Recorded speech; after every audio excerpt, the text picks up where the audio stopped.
नमस्कार, आप देख रहे हैं अमर उजाला। आपके साथ मैं हूं अक्षय करवाल। प्रदेश के संभल में शाही जामा मस्जिद को लेकर कानूनी विवाद लगातार ही चर्चा में बना हुआ है। जिला अदालत में शुक्रवार को शाही जामा मस्जिद बनाम हरिहर मंदिर मामले में भारतीय पुरातत्व सर्वेक्षण यानी एएसआई ने अपना जवाब पेश किया। एएसआई ने कहा कि विवादित स्थल 1920 से उनके संरक्षण में है। एएसआई द्वारा समय समय पर केंद्रीय संरक्षित स्मारक के सर्वे की कोशिशों में मस्जिद कमेटी ने रुकावट डाली है। इसके साथ ही मस्जिद की संरचना में बदलाव भी किया गया है। दरअसल 19 नवंबर को एक स्थानीय अदालत ने संभल के चंदौसी स्थित जामा मस्जिद के सर्वे का आदेश दिया था। यह आदेश चंदौसी में संभल के सिविल जज जो सीनियर डिवीजन के थे आदित्य सिंह की अदालत के द्वारा पारित किया गया था। सर्वे का आदेश एक याचिका के बाद आया था जिसमें दावा किया गया था कि 1529 में मस्जिद बनवाने के लिए एक मंदिर को ध्वस्त कर दिया गया था। याचिका 19 नवंबर को ही दायर की गई थी और उसी दिन एक न्यायाधीश ने एक अधिवक्ता आयुक्त नियुक्त किया और उसे मस्जिद में प्रारंभिक सर्वेक्षण करने का निर्देश दिया। अदालत ने यह भी निर्देश दिया कि सर्वेक्षण की रिपोर्ट 29 नवंबर तक उसके सामने पेश हो जाए। शाही जामा मस्जिद बनाम हरिहर मंदिर मामले में संभल कोर्ट में कुल 8 याचिकाकर्ता हैं। इनमें वरिष्ठ वकील हरिशंकर जैन भी शामिल हैं जो ज्ञानव्यापी मस्जिद और काशी विश्वनाथ विवाद के भी वकील रही है। सुप्रीम कोर्ट के अधिवक्ता हरिशंकर जैन की ओर से उनके बेटे विष्णु शंकर जैन ने वाद दाखिल किया है। संभल के कैला देवी मंदिर के महंत ऋषिराज गिरी भी इनमें से एक चर्चित याचिकाकर्ता है।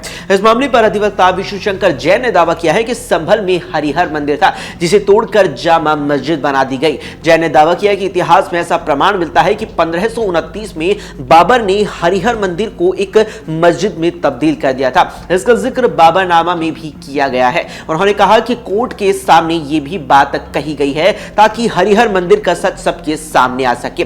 अधिवक्ता विष्णु शंकर जैन ने कहा कि ऐसी मान्यता है कि भगवान विष्णु का कल की अवतार इसी जगह पर होगा, इसीलिए यह स्थान पूरे समाज के लिए महत्वपूर्ण पूजा स्थल है। शाही जामा मस्जिद बनाम हरिहर मंदिर मामले में शुक्रवार को जिला अदालत में सुनवाई भी हुई। इस दौरान मामले में प्रतिवादी भारतीय पुरातत्व सर्वेक्षण यानी एएसआई ने भी अपना लिखित हलफनामा दाखिल कर दिया। एएसआई की ओर से अधिवक्ता विष्णु शंकर जैन ने यहां पर दावा प्रस्तुत किया। इसके जवाब में जामा मस्जिद के केंद्रीय संरक्षित स्मारक होने का उल्लेख किया गया है। इसमें यह भी बताया गया है कि साल 1920 से विवादित स्थल एएसआई के संरक्षण में था।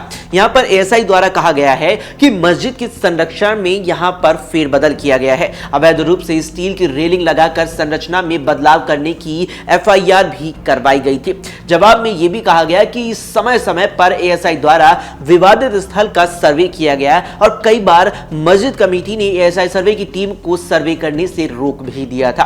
एएसआई ने अदालत को बताया कि स्मारक या मस्जिद की मौजूदा स्थिति का यहां पूरी तरीके से ज्ञान नहीं है क्योंकि मस्जिद समिति के सदस्यों ने एएसआई अधिकारियों को लंबे समय से मस्जिद में अंदर प्रवेश करने से यहां रोका हुआ है।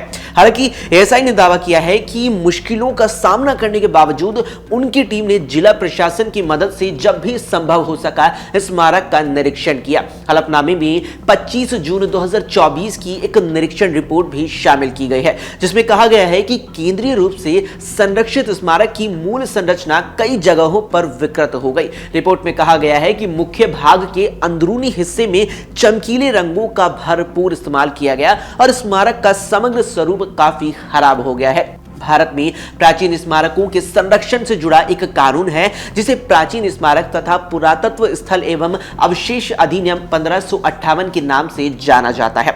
इसी अधिनियम में स्मारक की परिभाषा दी गई है जिसमें प्राचीन स्मारक के अवशेष या स्थल भी शामिल होते हैं।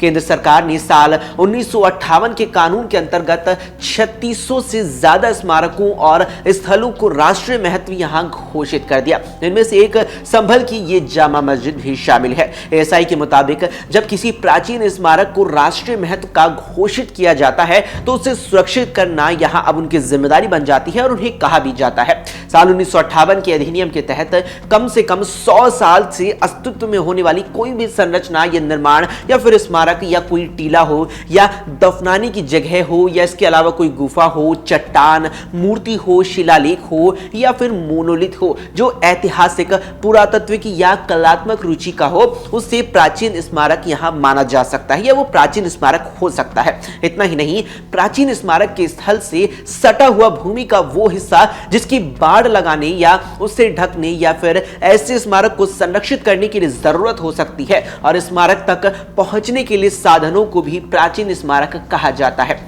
वर्तमान में एएसआई अपने क्षेत्रीय कार्यालयों या सर्किलों और लघु सर्किलों के जरिए राष्ट्रीय महत्व के घोषित स्मारकों और पुरातत्व स्थलों की सुरक्षा का रखरखाव करता है। सभी केंद्रीय संरक्षित स्मारक या स्थल पर 1958 का अधिनियम लागू होता है। अधिनियम के तहत ही किसी स्मारक या स्थल के पास निर्माण या मरम्मत, जीर्णोद्धार और पुनर्निर्माण जैसी संबंधित गतिविधियों को भी नियंत्रित किया जाता है। इसके अलावा स्मारक या स्थल से 100 मीटर की सीमा तक के क्षेत्र को निषिद्ध क्षेत्र घोषित किया गया है और निषिद्ध सीमा से 200 मीटर की दूरी तक के क्षेत्र या इलाके को विनियमित क्षेत्र घोषित किया गया है। निषिद्ध और विनियमित क्षेत्रों के भीतर निर्माण संबंधी गतिविधियों को करने के लिए राष्ट्रीय स्मारक प्राधिकरण की सिफारिश कर यहां सक्षम अधिकारी से अनुमति लेना जरूरी होता है। किसी भी केंद्रीय संरक्षित स्मारक या फिर स्थल के निषिद्ध क्षेत्र में निर्माण या पुनर्निर्माण की अनुमति नहीं है। एएसआई की वेबसाइट के मुताबिक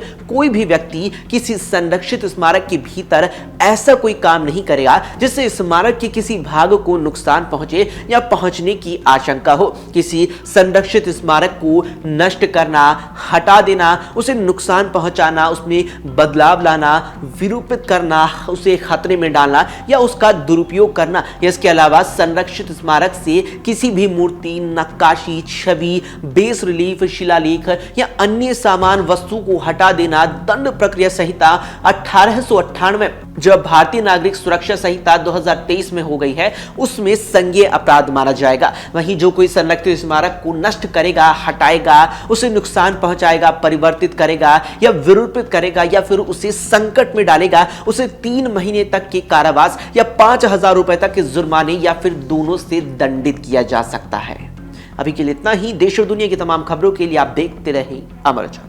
अगर आप ये वीडियो YouTube पर देख रहे हैं तो हमारे चैनल को सब्सक्राइब करें और बेल आइकन को दबाना ना भूलें। अगर आप Facebook पर ये वीडियो देख रहे हैं तो हमारे पेज को लाइक करें।